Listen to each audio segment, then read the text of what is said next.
నమస్కారం. దూరదర్శన్ వార్తలకి స్వాగతం. నేను సరిత. ముందుగా ఈనాటి వార్తల్లోని ముఖ్యాంశాలు.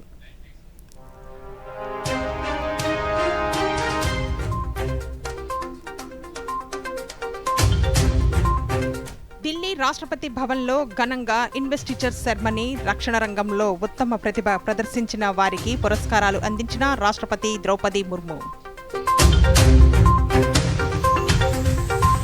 బంగాళాఖాతంలో వాయుగుండంగా మారిన అల్పపీడనం. ఉత్తర కోస్తాంధ్ర జిల్లాలో విస్తారంగా వర్షాలు.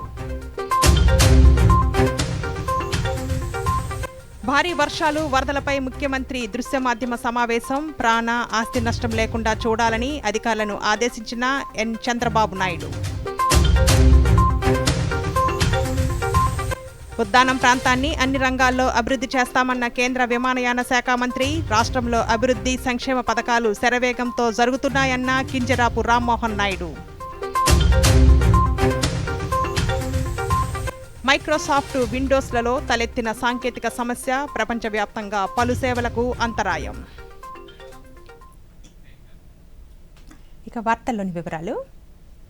డిఫెన్స్ ఇన్వెస్టిచర్ సెర్మనీ 2024 కార్యక్రమం ఈరోజు కొత్త ఢిల్లీలోని రాష్ట్రపతి భవన్లో జరిగింది. ఈ కార్యక్రమంలో రాష్ట్రపతి ద్రౌపది ముర్ము పాల్గొని రక్షణ రంగంలో ఉత్తమ సేవలు అందించిన వారికి విశిష్ట సేవా పురస్కారాలను అందజేశారు. ఈ కార్యక్రమం ద్వారా 31 పరమ విశిష్ట సేవా అవార్డులు, అతి విశిష్ట సేవా మెడల్స్, అతి సేవా మెడల్స్, 4 ఉత్తమ యుద్ధ సేవా మెడల్స్ను రాష్ట్రపతి అందించారు.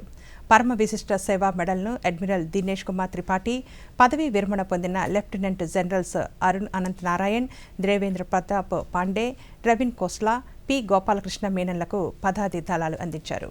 ఈ కార్యక్రమంలో ఉపరాష్ట్రపతి జగదీప్ ధన్ఖడ్ పాల్గొన్నారు.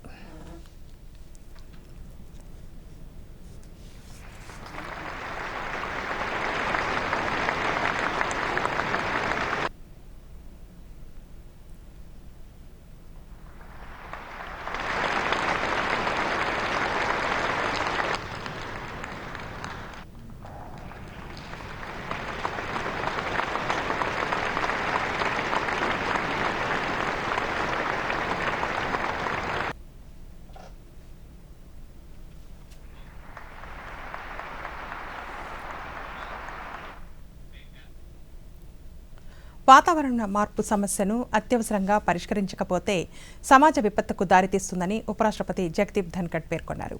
వాతావరణ సమస్యను ప్రతి దేశం తీవ్ర సమస్యగా గుర్తించాలని, దీనిని గుర్తించడంలో ప్రపంచం ఇంతకు ముందెన్నడూ లేనంతగా వెనుకబడిందన్నారు. మానవాళి మనుగడకు ఆధారమైన వాతావరణ పరిరక్షణకు చర్యలు తీసుకోవాల్సిన సమయం వచ్చిందన్నారు.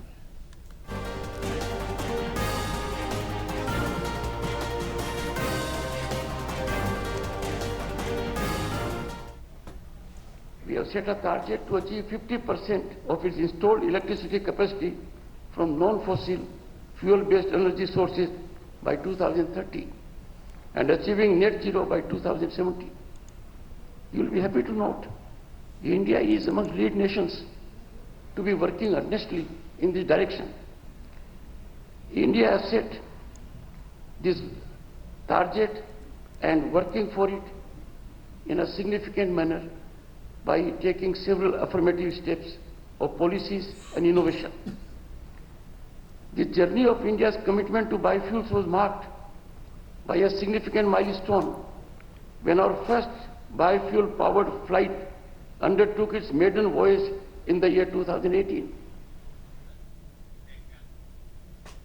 రాష్ట్రంలో కురుస్తున్న భారీ వర్షాలు, వరదలపై ముఖ్యమంత్రి నారా చంద్రబాబు నాయుడు ఈరోజు ఉండవల్లిలోని నివాసంలో వీడియో కాన్ఫరెన్స్ నిర్వహించారు. 8 జిల్లాల కలెక్టర్లు, ఎస్పీలు, ఉన్నతాధికారులు ఇందులో పాల్గొన్నారు. ఈ సందర్భంగా ముఖ్యమంత్రి జిల్లాల్లో పరిస్థితులను అడిగి తెలుసుకున్నారు. ప్రాణ, ఆస్తి నష్టం జరగకుండా చూడాలని ఆదేశించారు. చెరువులు, వాగుల్లో ప్రవాహాలపై నిరంతర పర్యవేక్షణ ఉండాలన్నారు. గతంలో జరిగిన ఇసుక, మట్టి అక్రమ తవ్వకాలతో గోదావరి కట్టలు బలహీనపడ్డాయని, వాటిపై దృష్టి పెట్టాలని తెలిపారు. ఇరిగేషన్, రెవెన్యూ శాఖలు సమన్వయంతో పనిచేయాలన్నారు. విపత్తులు వచ్చినప్పుడే సమర్థత బయటపడుతుందని తెలిపారు. అధికారులు పూర్తి అప్రమత్తంగా, సమర్థవంతంగా పనిచేయాలని చంద్రబాబు నాయుడు సూచించారు.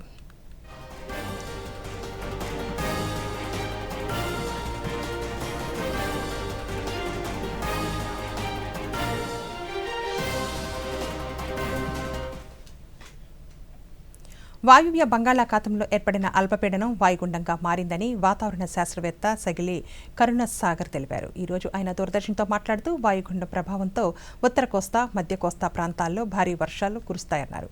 శ్రీకాకుళం జిల్లా నుండి ఎన్టీఆర్, కృష్ణా జిల్లాల వరకు భారీ నుండి అతి భారీ వర్షాలు కురుస్తాయన్నారు. విశాఖ, విజయనగరం, అల్లూరి సీతారామరాజు, ఏలూరు, తూర్పు, పశ్చిమ గోదావరి, డాక్టర్ బిఆర్ అంబేద్కర్, కోనసీమ జిల్లాల్లో కూడా భారీ నుండి అతి భారీ వర్షాలు కురుస్తాయన్నారు. తూర్పుగోదావరి, అల్లూరి సీతారామరాజు జిల్లాల్లో భారీ నుండి అతి భారీ వర్షాలు పడే ప్రమాదం ఉందని, లోతట్టు ప్రాంత ప్రజలు మరింత అప్రమత్తంగా ఉండాలని అమరావతి భారత వాతావరణ శాఖ డైరెక్టర్ ఎస్ స్టెల్లా తెలిపారు. ఆమె మా దూరదర్శన్ ప్రాంతీయ వార్తా విభాగ అధిపతి డాక్టర్ జి కొండలరావుతో ప్రత్యేకంగా మాట్లాడుతూ వరద ముంపుకు గురయ్యే ప్రాంత ప్రజలు అప్రమత్తంగా ఉండడంతో పాటు కరెంటు స్తంభాలు, వైర్ల పట్ల తగు జాగ్రత్తలుగా ఉండాలని, విలువైన ప్రాణాలను కాపాడుకోవాలని స్టెల్లా కోరారు. పూరికి ఆగ్నేయంగా 70 కిలోమీటర్ల దూరంలోను, గోపాల్పూర్కి తూర్పుగా 130 కిలోమీటర్ల దూరంలోను, పారాదీప్కి దక్షిణ ఆగ్నేయంగా 130 కిలోమీటర్ల దూరంలోను, మరియు ఆంధ్రప్రదేశ్లోని కళింగపట్నంకి తూర్పు ఈశాన్యంగా 240 కిలోమీటర్ల దూరంలో కేంద్రీకృతమైంది. ఇది రేపు అనగా జూలై 20 తారీఖున తెల్లవారుజామున వాయువ్య దిశగా పయనించి పూరి సమీపంలో ఒడిశా తీరాన్ని దాటే అవకాశం ఉంది. ఆ తర్వాత ఒడిశా, ఛత్తీస్గఢ్ మీదుగా పశ్చిమ వాయువ్య దిశగా కదిలి తదుపరి 24 గంటల్లో క్రమంగా బలహీనపడుతుంది. అలాగే రుతుపవన ద్రోణి ఇప్పుడు జైసల్మేర్, కోటా, గునా, సాగర్, రాయ్పూర్, పూరి మీదుగా వెళుతూ ఆగ్నేయ దిశగా ఒడిశా మరియు ఆనుకొని ఉన్న ఉత్తర ఆంధ్రప్రదేశ్ తీరాలుగా గల వాయువ్య మరియు పశ్చిమ మధ్య బంగాళాఖాతం మీద గల వాయుగుండం గుండా కొనసాగుతూ సగటు సముద్ర మట్టానికి 1.5 కిలోమీటర్ల వరకు విస్తరించి ఉంది. అలాగే సియర్ జోన్ 1 20 డిగ్రీల ఉత్తర అక్షాంశం గుండా సముద్ర మట్టం నుండి 3.1 మరియు 5.8 కిలోమీటర్ల ఎత్తులో కొనసాగుతూ ఎత్తుకు వెళ్లే కొలది దక్షిణం వైపు వంగి ఉంటుంది. వీటి ఫలితంగా రాబో రోజులకు వాతావరణ సూచన చూసినట్లయితే ఉత్తర కోస్తా ఆంధ్రప్రదేశ్లో మనకు చాలా వరకు విస్తారంగా వర్షాలు రావడానికి అవకాశం ఉంది. అదేవిధంగా రాయలసీమలో మనకు అక్కడక్కడ వర్షాలు రావడానికి అవకాశం ఉంది. అదేవిధంగా ఈ రోజు, రేపు, ఎల్లుండి ఈ 3 రోజులు కూడా మనకు ఉరుములతో కూడిన మెరుపులు సంభవించడానికి అవకాశం ఉంది. అదేవిధంగా బలమైన గాలులు గంటకు 30 నుండి 40 కిలోమీటర్ల వేగంతో వీచాయి. వాయువ్య బంగాళాఖాతం, దానిని ఆనుకొని పశ్చిమ మధ్య బంగాళాఖాతంలో ఒడిశా, ఉత్తరాంధ్ర తీర ప్రాంతంలో ఏర్పడిన అల్పపీడనం బలపడి వాయుగుండంగా మారినట్లు రాష్ట్ర విపత్తుల నిర్వహణ సంస్థ మేనేజింగ్ డైరెక్టర్ రోనంకి కోర్మనాథ్ తెలిపారు. ఈ సందర్భంగా ఆయన మాట్లాడుతూ ఈ వాయుగుండం రేపు తెల్లవారుజామున వాయువ్య దిశగా పయనించి పూరి సమీపంలో ఒడిశా తీరం దాటే అవకాశం ఉందని అన్నారు. తరువాత క్రమంగా బలహీనపడనున్నట్లు తెలిపారు. దీని ప్రభావంతో ఉత్తర కోస్తాంధ్రలో విస్తారంగా వర్షాలు కురిసే అవకాశం ఉందని, రానున్న 3 రోజుల్లో ఉరుములు, మెరుపులతో కూడిన వర్షాలు పడే అవకాశం ఉందని, గంటకు 30 నుండి 40 కిలోమీటర్ల వేగంతో బలమైన గాలులు వీస్తాయన్నారు. నిన్నటి నుండి ఈ వర్షపాతం అనేది ఎక్కువగా నమోదవుతూ అండ్ ఈరోజు కూడా ఉంటాయి. రేపు కూడాను కురిసే అవకాశం ఉంది. ముఖ్యంగా మత్స్యకారులు ఎవరు కూడా వాతావరణ శాఖ చెప్పినట్టు ఎవరు కూడా దయచేసి సముద్రంలోకి వెళ్ళకూడదని చెప్పేసి మనం చేసుకుంటున్నాం. అలాగే వాగులు, వంకలు ఎక్కడైతే ఎక్కువగా ఉన్నాయో, వాటర్ బాడీస్ ఎక్కడైతే ఎక్కువ ఉన్నాయో, అలాగే ఆ వాటర్ బాడీస్ తాలూకు బండ్స్ ఏవైతే గట్లు అవన్నీ కూడాను వీక్గా ఉన్నాయో అటువంటి దగ్గర ప్రజలు మాత్రం దయచేసి అప్రమత్తంగా ఉండాలి. అండ్ అక్కడ ఎటువంటి రాకపోకలు కూడాను నిర్వహించరాదని చెప్పేసి మీ అందరికీ కూడాను ఆంధ్రప్రదేశ్ రాష్ట్ర విపత్తుల నిర్వహణ సంస్థ నుండి కోరుకుంటున్నాము. ఉదయం కూడా ఆనరబుల్ సీఎం గారు ఈ జిల్లా కలెక్టర్లు మరియు ఎస్పీలు, హెచ్ఓడీస్ ఎవరైతే ఉన్నారో వాళ్ళందరికీ కూడాను వీడియో కాన్ఫరెన్స్ అత్యవసరంగా నిర్వహించి ఇన్స్ట్రక్షన్స్ అన్నీ కూడా ఇవ్వడం జరిగింది. కాబట్టి దయచేసి ప్రజలందరూ కూడాను జిల్లా అడ్మినిస్ట్రేషన్ అలాగే రాష్ట్ర ప్రభుత్వం తాలూకు విజ్ఞప్తి మేరకు మాతో సహకరిస్తారని చెప్పి కోరుకుంటున్నాం. ముఖ్యంగా ప్రజలు ఏవైతే ఇప్పుడు ఈ ఏరియాస్ మేము చెప్పుకున్నామో, ఈ జిల్లాలు ఏవైతే చెప్పుకున్నామో, శ్రీకాకుళం నుండి కృష్ణా, గుంటూరు వరకు, అలాగే ఎక్కడైతే భారీ వర్షాలు కురుస్తున్నాయో, ఎక్కడైతే వాటర్ బాడీస్ ఉన్నాయో ఆ ఏరియాలో మాత్రం ప్రజలు కొంచెం దయచేసి బయట వెళ్ళకూడదని చెప్పి. ఎందుకంటే నిన్న ఏలూరు జిల్లాలో వేల్పూర్పాడు మండలంలో కానీ, అలాగే ఆంధ్ర తెలంగాణ బోర్డర్ ఏదైతే ఉందో ఆ ఏరియాలో కానీ కొన్ని సంఘటనలు జరిగాయి. ఇండియన్ నేవీ వాళ్ళు చాపర్స్ తీసుకొని వచ్చి అక్కడ రెస్క్యూ ఆపరేషన్ నిర్వహించి ఎస్డీఆర్ఎఫ్, ఎన్డీఆర్ఎఫ్ సాయంతో అక్కడ ప్రజల్ని రక్షించడం జరిగింది. కాబట్టి అటువంటి ఇన్సిడెంట్స్ ఎక్కడా కూడా ఇంకా జరగకుండా అలాగే ప్రజలు ప్రభుత్వంతో సహకరిస్తారని చెప్పి, అలాగే ఎవరికి ఎటువంటి ఇబ్బంది లేకుండా లో లేయింగ్ ఏరియాలో ఎవరైతే ఉంటారో వాళ్ళందరికీ కూడాను రిలీఫ్ సెంటర్స్కి తరలిస్తాము. దానికి తగ్గట్టుగా డిస్ట్రిక్ట్ అడ్మినిస్ట్రేషన్ తగిన చర్యలు తీసుకుంటుంది. కాబట్టి దయచేసి ప్రజలందరూ కూడా మాతో సహకరిస్తారని చెప్పి ఈ 2 రోజులు కూడా ఫోర్కాస్ట్ ఇదే రకంగా ఉంటుంది వాతావరణం, కాబట్టి ప్రజలందరూ కూడా సహకరిస్తారని చెప్పి. వాయుగుండ ప్రభావంతో శ్రీకాకుళం జిల్లా వ్యాప్తంగా విస్తారంగా వర్షాలు కురుస్తున్నాయి. జిల్లాలో 30 మండలాల పరిధిలో లోతట్టు ప్రాంతాలు జలమయమయ్యాయి. వంశధార, నాగావళి నదుల పరిధిలో జలవనరుల శాఖ అధికారులు ప్రత్యేకంగా పర్యవేక్షిస్తున్నారు. వర్షాలకు జిల్లాల్లో ఎల్లెన్పేట, సరుబుజ్జిలి, హీరా మండలం, కొత్తూరు మండలాల్లో అనేక చోట్ల సాగునీటి కాలువలకు గండ్లు పడ్డాయి. జిల్లా కలెక్టర్ కార్యాలయ ఆవరణలో కంట్రోల్ రూమ్ను ఏర్పాటు చేశారు. రానున్న 3 రోజుల్లో భారీ వర్షాలు పడతాయని వాతావరణ శాఖ హెచ్చరికలు జారీ చేయడంతో జిల్లా యంత్రాంగం అప్రమత్తమైంది. పలు చోట్ల పంట పొలాలు నీట మునిగాయి. కొన్ని ప్రాంతాల్లో వీచిన ఈదురుగాలులకు అనేక చోట్ల చెట్లు నేలకొరిగాయి.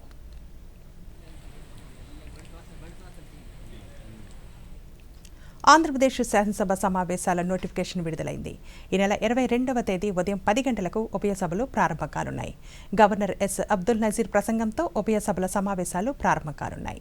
ఈ మేరకు అసెంబ్లీ సెక్రటరీ జనరల్ ప్రసన్నకుమార్ నోటిఫికేషన్ను జారీ చేశారు. అసెంబ్లీ సమావేశాలకు సంబంధించి ఉన్నతాధికారులతో స్పీకర్ అయ్యన్న పాత్రుడు సమావేశమయ్యారు. అసెంబ్లీ సమావేశాల నిర్వహణపై చర్చించారు. ఈ నెల 22వ తేదీ నుండి సమావేశాలు నిర్వహించేందుకు ఏర్పాట్లు చేశారు. 5 రోజుల పాటు సమావేశాలు నిర్వహించాలని నిర్ణయించారు.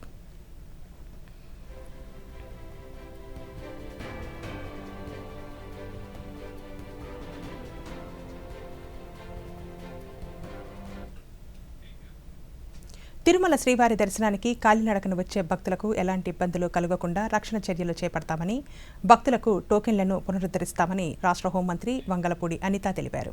ఈ రోజు మధ్యాహ్నం కాలినడకన తిరుమలకు మంత్రి చేరుకున్నారు. అలిపిరి శ్రీవారి పాదాల చెంత మొక్కులు తెచ్చుకున్నారు. ఈ సందర్భంగా మంత్రి మాట్లాడుతూ గత ప్రభుత్వ హయాంలో కాలినడకన మార్గంలో పులులు సంచరించడంతో భక్తులు భయాందోళనకు గురయ్యారని, భక్తుల రక్షణకు వైసీపీ ఎలాంటి జాగ్రత్త చర్యలు తీసుకోలేదన్నారు. కాలినడకన వచ్చే భక్తులకు రక్షణ కల్పించేలా చర్యలు తీసుకుంటామన్నారు. ఈరోజు పాయకరపేట నియోజకవర్గంలో నా సోదరులందరితో పాటు ఈరోజు ఈ కార్యక్రమానికి రావడం జరిగింది. తిరుమల తిరుపతి దేవస్థానానికి రావడానికి మెట్ల మార్గాన రావడం జరిగింది. మెట్ల మార్గాన వస్తున్నప్పుడు కూడా ఎప్పుడు కూడా అంటే గోవింద నామస్మరణతో ఎప్పుడు కూడా ఉండే ఈ వెంకటేశ్వర స్వామి ఆలయం ఎప్పుడు కూడా పూజా కార్యక్రమాలతోని ఆధ్యాత్మిక చింతనతోనే ఎప్పుడు ఉండాలి తప్పించి రాజకీయంగా ఎప్పుడు కూడా దీన్ని కలంకితం చేయకూడదనే ఉద్దేశంతోనే నేను ఏ రోజు కూడా బయట రాజకీయాలు మాట్లాడను అని చెప్పి చాలా క్లియర్గా చెప్పాను. కొండ మీద రాజకీయాలు మాట్లాడనని కూడా చెప్పాను. వెంకటేశ్వర స్వామి దయ ఈరోజు మా అందరి మీద, ముఖ్యంగా చంద్రబాబు నాయుడు గారి మీద, ఎన్డీఏ కూటమి అందరి మీద ఉండి మంచి పరిపాలన అందించడంలో ఆ దేవదేవుని ఆశీస్సులు ఉండాలని మనస్ఫూర్తిగా. కొండవాళ్ళు దగ్గర కనీసం ఒక ఫినిషింగ్ లాంటిది ఏదైనా ఉండుంటే డెఫినెట్గా అటు నుంచి ఏదైనా క్లోరమోగలు రావటం కానీ, రేపు పొద్దున వర్షం పడినప్పుడు బురద కూడా ఇటువైపు రావటం కానీ జరగకుండా ఉండాలంటే ఒక ఫెన్సింగ్ అంటూ వేయాలి. లాస్ట్ టైం నాకు తెలిసి చంద్రబాబు నాయుడు గారి గవర్నమెంట్లో 10 కోట్లు దానికి శాంక్షన్ అయింది. బట్ మొన్న గవర్నమెంట్ వచ్చిన తర్వాత అది కూడా ఎక్కడ కూడా వేసిన పరిస్థితి కనిపించలేదు. డెఫినెట్గా మెట్ల మార్గంలో ఇంకొక విషయం అండి, మెట్ల మార్గం నుంచి వచ్చేటప్పుడు ఆ భక్తులకి ఒక ట్యాగ్ వేసేవారు ఇంతకుముందు. ఆ ట్యాగ్ ఉండడం వల్ల భక్తులు నడక మార్గం నుంచి వచ్చిన భక్తులకి తొందరగా దర్శనం అయ్యడానికి కూడా ఆస్కారం ఉండేది. నేను అక్కడ పరిశీలించి ఆ ట్యాగ్ వేసే సిస్టమ్ కూడా లేదు ఈరోజు. సో ఇవన్నీ కూడా మళ్ళీ పునరావృతం చేయాలి. మళ్ళీ అవన్నీ కూడా ఇంప్లిమెంట్ చేస్తేనే భక్తులకి ఎక్కడా కూడా ఇబ్బంది లేకుండా ఉంటుంది. శ్రీకాకుళం జిల్లాలోని ఉద్దానం ప్రాంతాన్ని అన్ని రంగాల్లో అభివృద్ధి చేస్తామని కేంద్ర విమానయాన శాఖ మంత్రి కింజరాపు రామ్మోహన్ నాయుడు తెలిపారు. ఇచ్చాపురంలో నిర్వహించిన నియోజకవర్గ సమీక్షలో మంత్రి మాట్లాడుతూ ఒకనాడు కోనసీమను తలపించేలా ఉండే జిల్లా నేడు అన్ని రంగాల్లో వెనుకబడిందన్నారు. ఈ ప్రాంతాన్ని దత్తత తీసుకొని మళ్లీ పూర్వ వైభవం తీసుకువచ్చేలా కృషి చేస్తామన్నారు. తాగు, సాగునీరు సమస్య పరిష్కరిస్తామని, అధికారులు చిత్తశుద్ధితో పనిచేయాలని కోరారు. కూటమి అధికారంలోనికి రావడంతో రాష్ట్రంలో అభివృద్ధి, సంక్షేమ కార్యక్రమాలు శరవేగంగా జరుగుతున్నాయన్నారు. మా తాలూకా లక్ష్యం ఏంటంటే ప్రతి విలేజ్కి, ప్రతి వార్డుకి కూడా 24 గంటలు వాటర్ సప్లై చేయాలనేటటువంటి కార్యక్రమాన్ని మేము ఒక లక్ష్యంగా పెట్టుకొని ముందుకు నడిపిస్తున్నాం. మరి దానికి సంబంధించి గతంలో ఉన్నటువంటి ప్రభుత్వం ఒక స్కీమ్ని కూడా తయారు చేసి దానికి డబ్బులు ఖర్చు పెట్టడం జరిగింది. మేము ఆ రోజుల్లో ఆ స్కీమ్ జరుగుతున్నటువంటి సందర్భంలో, అలాగే ఆ రోజు సీఎం గారు కూడా ఆ స్కీమ్ని లాంచ్ చేశారు అప్పుడున్నటువంటి సీఎం గారు. మరి అది జరిగిన తర్వాత కూడా చాలా ప్రాంతానికి వెళ్ళి చూస్తే ఎక్కడ కూడా వాటర్ వచ్చే పరిస్థితి లేదు.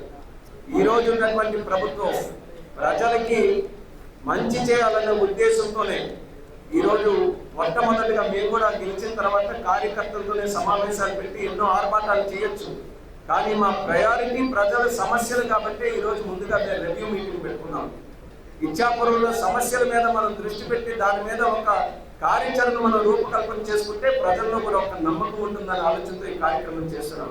కాబట్టి అధికారులు మీరు కూడా ఇది మంచి అవకాశంగా తీసుకొని మనం ఏ స్కీమ్స్ మీద అయితే డిస్కస్ చేస్తున్నామో, ఇరిగేషన్ కానీ, జల్ జీవన్ కానీ, రర్బన్ కానీ, ఇలాంటి స్కీమ్. ఇప్పుడు ఒక చిన్న విరామం.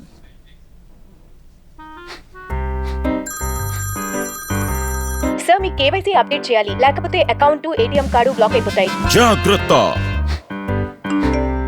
జాగ్రత్త 2.5 కోట్ల బహుమతి నాకు.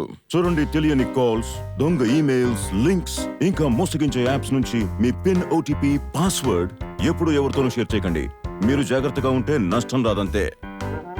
ఆర్బీఐ అంటుంది, విషయాలు తెలుసుకోండి, జాగరూకంగా ఉండండి. తిరిగి వార్తలకి స్వాగతం. నంద్యాల జిల్లాలో అత్యాచారం, హత్యకు గురైన 9 ఏళ్ల బాలిక కుటుంబాన్ని రాష్ట్ర మంత్రులు ఫరూక్, బీసీ జనార్దన్ రెడ్డిలు పరామర్శించారు. 10 లక్షల రూపాయల చెక్కును తల్లిదండ్రులకు అందించారు. ఈ సందర్భంగా మంత్రులు మాట్లాడుతూ బాలిక మృతికి కారణమైన వారికి కఠిన శిక్షలు పడేలా చర్యలు తీసుకుంటామన్నారు. రాష్ట్రంలో గంజాయి సరఫరా యథేచ్ఛగా జరుగుతోందని, దీని కారణంగా యువతే కాకుండా చిన్నారులు కూడా మత్తుకు అలవాటు పడుతున్నారన్నారు. బాలిక మృతదేహం ఇంకా లభ్యం కాకపోవడం హృదయాన్ని కలిచివేస్తోందని, ఇలాంటి ఘటనలు పునరావృతం కాకుండా చర్యలు తీసుకుంటామని, బాధిత కుటుంబానికి ప్రభుత్వం అండగా ఉంటుందని హామీ ఇచ్చారు. కార్యక్రమాలు కానీ పోవాలంటే కూడా భయపడే విధంగా శిక్షలు కూడా చేయాలనేటువంటిది మా ముఖ్యమంత్రి గారు కూడా ఆలోచన చేస్తూ ఉన్నారు. ముఖ్యంగా ఈ కుటుంబాన్ని ఆదుకోవాలి. ఈ యొక్క తల్లి ఆవేదన, తండ్రి ఆవేదన, ఇంకా 2 పిల్లలను చూస్తుంటే హృదయం కలిచివేస్తూ ఉంది. ఏంటి సమాజంలో ఈ విధంగా ఇంత చిన్న పిల్లల మీద ఈ విధంగా జరుగుతూ ఉన్నాయా? అది జరిగిన విధానమే కాకుండా ఆ యొక్క బాడీని కూడా లేకుండా తల్లిదండ్రులకు అక్కడ చూపు కూడా లేకుండా చేయడం అనేది చాలా దుర్మార్గము. దీని వెనక ఎంత పెద్దగా ఉన్నటువంటి ఎటువంటి వాళ్ళైనా, ఎవరైనా, కొత్తగా వచ్చినటువంటి ఎస్పీ గారు వచ్చారు, కలెక్టర్ గారు వచ్చారు, దీంట్లో న్యాయం చేస్తాము. ఎక్కడ ఏం జరుగుతూ ఉంది, ఏం జరుగుతుంది అనేది కూడా పరిశీలిస్తున్నాం వారందరినీ కూడా. అందుకు మేము కూడా చాలా బాధాకరంగా ఉంది. అన్ని విధాల ప్రభుత్వము, మా గౌరవనీయులైనటువంటి ముఖ్యమంత్రి నారా చంద్రబాబు నాయుడు గారు కూడా వారికి ఒక సందేశాన్ని ఇచ్చారు. వారికి ఆ సందేశాన్ని కూడా చెప్పడం జరిగింది. వారిని, ఆ కుటుంబాన్ని ఆదుకొని వారికి న్యాయం చేస్తామని తెలియజేస్తాము. మరి కుటుంబాన్ని మనం పరామర్శించాలని చెప్పి ముఖ్యంగా వచ్చాం. వారికి ఉంటే 2 బిడ్డలు మిగిలిన పాప అయితే ఈ అమ్మాయి కన్నా చిన్న అమ్మాయి, ఈ అమ్మాయి కన్నా చిన్న అమ్మాయిని కూడా రేపు చేశారంటే తగ్గ దుర్మార్గం అని చెప్పాలా. వాళ్ళు కూడా మైనర్లే, వాళ్ళు కూడా మెచ్యూరిటీ లేదు. ఏదైనా సరే దీని వెనకాల కూడా వాళ్ళ కుటుంబ సభ్యులు కూడా ఎవరో వెనకాల ఉన్నట్టున్నారు. వారిని అడిగితే కానీ, గట్టిగా అడిగితే కానీ ఈ విషయాలు బయటికి రావు. ఎందుకంటే పిల్లలు అయితే ఆ శవాన్ని ఏం చేశారో మనకు తెలుసు. కాబట్టి కొత్తగా ఎస్పీ గారు వచ్చారు కాబట్టి దీని వెనకాల ఎవరు ఉన్నారో వెతికి తీసి ఎంతటి వాడైనా సరే, ఏ వాడైనా సరే దాని బాధ్యత ఎస్పీ గారు స్వీకరించి దాన్ని ఇమీడియట్గా దాన్ని టేకప్ చేసి వారిని దోషులు ఎవరైతే ఉన్నారో కఠినంగా శిక్షించమని ముఖ్యమంత్రి గారి ఆదేశాలు కూడా ఉన్నాయి. దీన్ని తుచా తప్పకుండా ఎస్పీ గారు పాటిస్తారు. తొందరగా ఎస్పీ గారి మీద నాకు నమ్మకం ఉంది. ఆ దోషులు బయట తీసి వెతికి తీసి వారిని కఠినంగా శిక్షించే బాధ్యత ఉంది. కాబట్టి ఈ చిన్నపిల్లలు కూడా చదువు చెప్పించే బాధ్యత కూడా మేము తీసుకున్నాం, ప్రభుత్వం తీసుకుంది. చంద్రబాబు నాయుడు గారు చెప్పడం జరిగింది. పిల్లలు కూడా చదువు చెప్పిండి, ఆ ఇండ్లు కూడా వారికి మరమ్మతు చేసి చెప్పి కలెక్టర్ గారు ఆదేశించాం. మోసపూరిత హామీలతో అధికారంలోకి వచ్చి రాష్ట్రంలో అన్ని దారుణాలకు తెగబడుతున్నారని వైఎస్ఆర్సీపీ అధినేత వైఎస్ జగన్మోహన్ రెడ్డి అన్నారు. వినుకొండలో 2 రోజుల కిందట హత్యకు గురైన వైఎస్ఆర్సీపీ యువ కార్యకర్త రషీద్ కుటుంబాన్ని ఆయన పరామర్శించారు. వారి కుటుంబ సభ్యులను ఓదార్చిన ఆయన ఘటన జరిగిన తీరును అడిగి తెలుసుకున్నారు. ఈ సందర్భంగా ఆయన మీడియాతో మాట్లాడుతూ రాష్ట్రంలో అరాచక పాలన సాగుతోందని, రాష్ట్రంలో జరుగుతున్న దాడులు, అరాచకాలపై ప్రధాని నరేంద్ర మోదీతో సహా అందరినీ కలుస్తామన్నారు. రాష్ట్రంలో జరుగుతున్న దాడుల్ని వివరిస్తామన్నారు.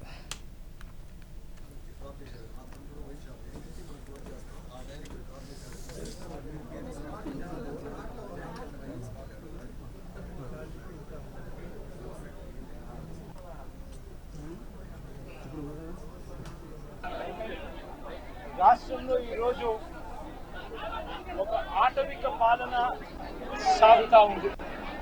ఈ రాష్ట్రంలో లా అండ్ ఆర్డర్ లేదు. వాళ్ళు తెలుగుదేశం పార్టీ వారు అయితే చాలు, ఎవరినైనా కూడా వాళ్ళు పోయి కొట్టచ్చు, ఎవరి ఆస్తులైనా కూడా వాళ్ళు ధ్వంసం చేయొచ్చు, ఎవరినైనా హత్య చేయొచ్చు,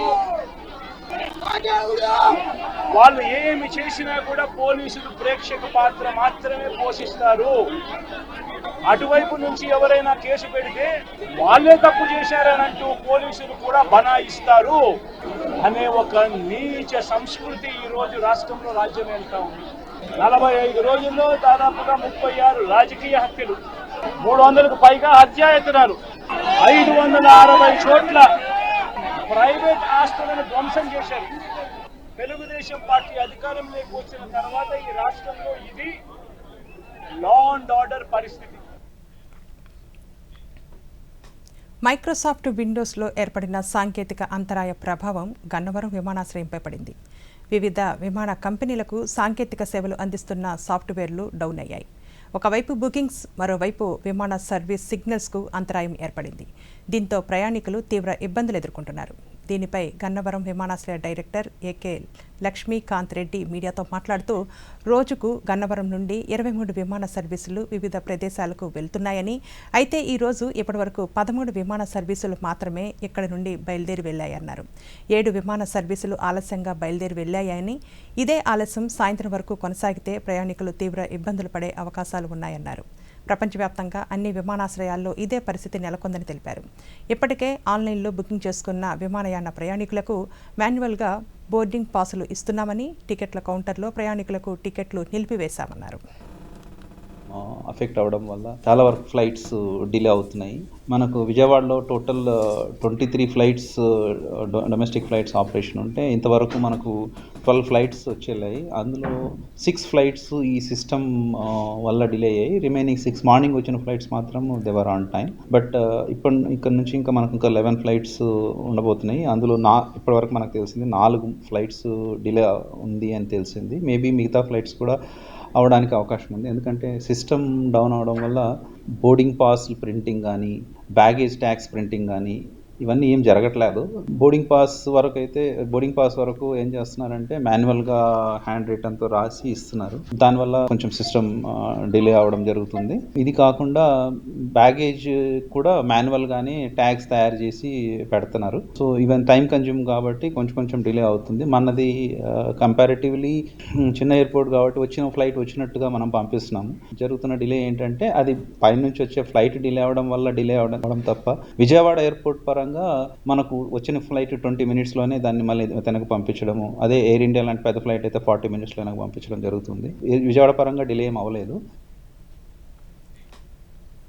ఈ నెల 16వ తేదీన అదృశ్యమైన నర్సాపురం ఎంపీడీఓ మండవ వెంకట రమణారావు కేసు విచారణను తీవ్రతరం చేసినట్లు గన్నవరం డీఎస్పీ జయసూర్య తెలిపారు. ఈరోజు ఆయన మీడియాతో మాట్లాడుతూ వెంకట రమణారావు ఫోన్ సిగ్నల్ చివరిసారిగా మధురానగర్ ఏలూరు కెనాల్ వద్ద ఆగిపోయినట్లు విచారణలో వెల్లడైందని, దీంతో విజయవాడ మధురానగర్ నుండి ఏలూరు కాలువను ఎన్డీఆర్ఎఫ్, ఎస్డీఆర్ఎఫ్ స్పెషల్ పోలీసు సిబ్బంది సహాయంతో 16వ తేదీ నుండి గాలింపు చర్యలు చేపడుతున్నామన్నారు. ఈరోజు కేసరపల్లి నుండి ఔట్పల్లి, హనుమాన్ జంక్షన్, పెరికీడు వరకు ఏలూరు కాలువ దిగువనకు 2 వైపులా గాలింపు చేపట్టామని, అంతేకాకుండా ఎంపీడీఓ మిస్ అయిన ప్రదేశంలోని సీసీటీవీ ఫుటేజ్ ఆధారంగా కూడా కేసును విచారణ చేపట్టామన్నారు. ఇంటర్వ్యూనింగ్ 15 and 16 మండవ వెంకటరమణ ఎంపీడీఓ నరసాపురం అనే ఆయన విజయవాడ మధురానగర్ ఏరియాలో ఆఖరిసారిగా తన కాల్ని ఫోన్ స్విచ్ ఆఫ్ చేసినట్టు మనకు రాబడిన సమాచారం మేరకు ఆ రోజు నుండి మనం ఏలూరు కెనాల్ నందు కంటిన్యూస్గా 16, 17, 18 తారీఖుల్లో ఎన్డీఆర్ఎఫ్ బృందాలు, అలాగే ఎస్డీఆర్ఎఫ్ బృందాలు, local police and special police అందరూ కలిపి ఈ యొక్క గాలింపు చర్యలో చేస్తున్నాము. మొట్టమొదటిసారిగా మధురానగర్ నుంచి రామవరపాడు, తర్వాత కేసరపల్లి వరకు ఎన్డీఆర్ఎఫ్ బృందాలు, మన లోకల్ పోలీసు అందరూ కూడా మొత్తం ఏలూరు కాలువ అనుమానించే ఏలూరు కాలువ మొత్తం వెతికాము. ఎటువంటి సైన్స్ కూడా లేవు. తర్వాత ఈరోజు అన్ని బృందాలు కూడా కేసరపల్లి నుంచి దిగువకు నాత్కూరు, ఔట్పల్లి, అలాగే పెరికీడు వరకు కూడా 2 వైపుల్లో special party, NDRF, SDRF, IG గారు ప్రత్యక్షంగా పర్యవేక్షిస్తున్నారు. ఏలూరు రేంజ్ ఐజీ గారు. నర్సాపురం ఎంపీడీఓ మిస్సింగ్ కేసు విషయంలో సెర్చ్ ఆపరేషన్ కొనసాగుతోందని కృష్ణా జిల్లా ఎస్పీ ఆర్ గంగాధర్రావు తెలిపారు. ఎంపీడీఓ చివరిసారిగా ఏలూరు కాలువ దగ్గర ఉన్నట్లు పోలీసులు గుర్తించారు. వ్యక్తిగత కారణాల దృష్ట్యా ఆత్మహత్య చేసుకున్నారేమో అని ఎన్డీఆర్ఎఫ్ బృందాల సహాయంతో గాలింపు చర్యలు చేపట్టామని జిల్లా ఎస్పీ తెలిపారు. ఈరోజు 6 ఎస్డీఆర్ఎఫ్ నర్సాపురంలో పనిచేసేటువంటి ఎంపీడీఓ గారు, ఆయన పేరు మండవ వెంకటరమణ గారు, ఆయన సెలవులో ఉన్నారు. ఆయనకి ఏదో కాల్ వచ్చింది, నేను అర్జెంటుగా మచిలీపట్నం వెళ్ళాలి అని చెప్తూ తన వెహికల్ని తీసుకొని వెళ్ళటం, స్కూటీతో ఆయన బయటకు వచ్చారు. మళ్ళీ ఇంటికి నేను రావడం లేట్ అవుతుంది, పని పూర్తి చేసుకొని రావాల్సి ఉంటుంది అని చెప్పేసి వెళ్ళటం జరిగింది.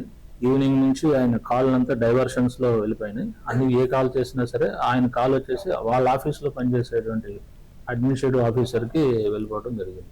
ఒక 3 పేజీలు లెటరు, దాంట్లో చిన్న అబ్బాయికి ఫోన్లో ఫోటో తీసి అది పంపించడం జరిగింది. ఒక 2 పేజీల లెటరు, అలాగే సపరేట్గా ఒక పేజీ లెటరు. దాంట్లో ఉన్నటువంటి సారాంశం ఏంటంటే, నాకు ఒక 55 లక్షలు రావాల్సింది ఉంది, ఈ ఫెర్రీ పాటలకు సంబంధించి గవర్నమెంట్కి కట్టాల్సినటువంటి సొమ్ముని కాంట్రాక్టర్ కట్టడం లేదు, దానివల్ల నేను తీవ్రమైనటువంటి ఒత్తిడికి గురవుతున్నాను, దానికి స్థానిక ఎమ్మెల్యే గారు అండదండలు ఉన్నట్టుగా ఒక వాక్యం దాంట్లో ఉండడం జరిగింది. సో దానివల్ల నేను తీవ్ర ఒత్తిడికి గురవుతున్నాను, ఈ విషయాన్ని పవన్ కళ్యాణ్ గారి దృష్టిలోకి తీసుకువెళ్ళాలి అని రాసి ఆగస్టులో ప్యారిస్లో జరగనున్న అంతర్జాతీయ ఒలింపిక్ క్రీడలకు భారత్ నుండి పాల్గొనే క్రీడాకారుల్లో పశ్చిమ గోదావరి జిల్లా తణుకుకు చెందిన దండి జ్యోతికశ్రీ స్థానం దక్కించుకున్నారు. 400 మీటర్ల రిలే రన్నింగ్లో పాల్గొనుంది. జ్యోతికశ్రీ సాధారణ మధ్యతరగతి కుటుంబంలో జన్మించింది. తల్లిదండ్రులు, సోదరి ప్రోత్సాహం, కోచ్ రమేష్ శిక్షణతో రాష్ట్ర, జాతీయ, అంతర్జాతీయ క్రీడల్లో ప్రాతినిధ్యం వహిస్తోందని తల్లి లక్ష్మీనాగ వెంకటేశ్వరి, సోదరి కీర్తి చెప్పారు.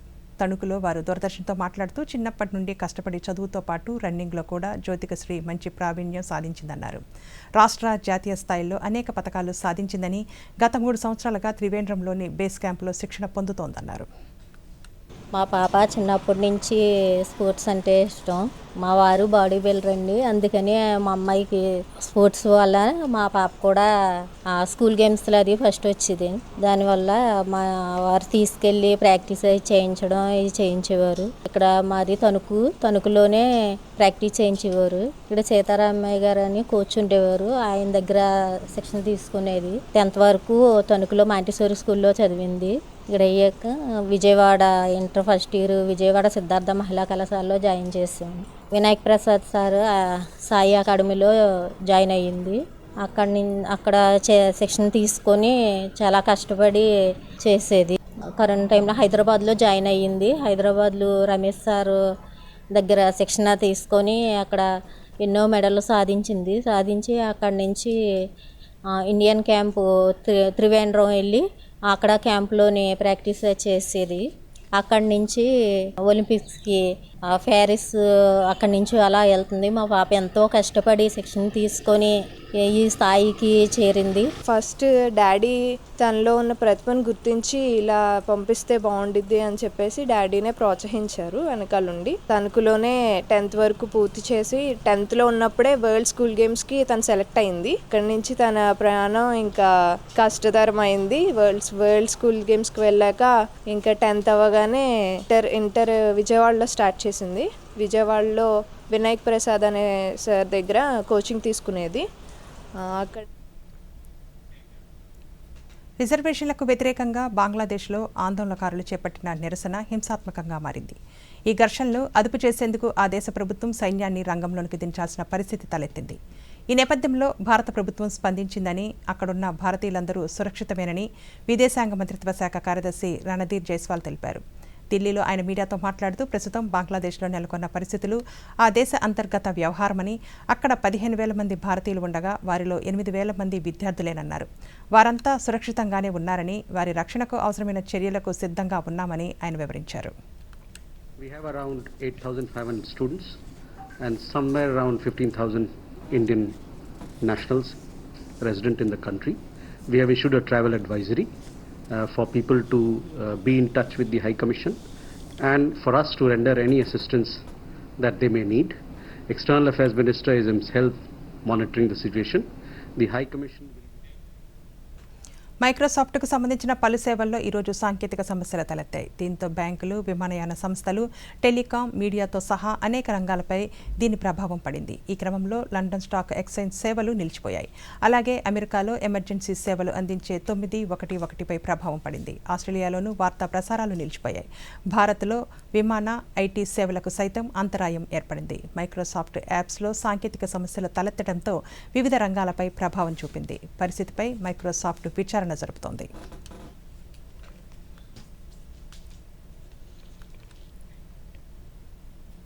ఈ వార్తలు ఇంతటితో సమాప్తం. నమస్కారం.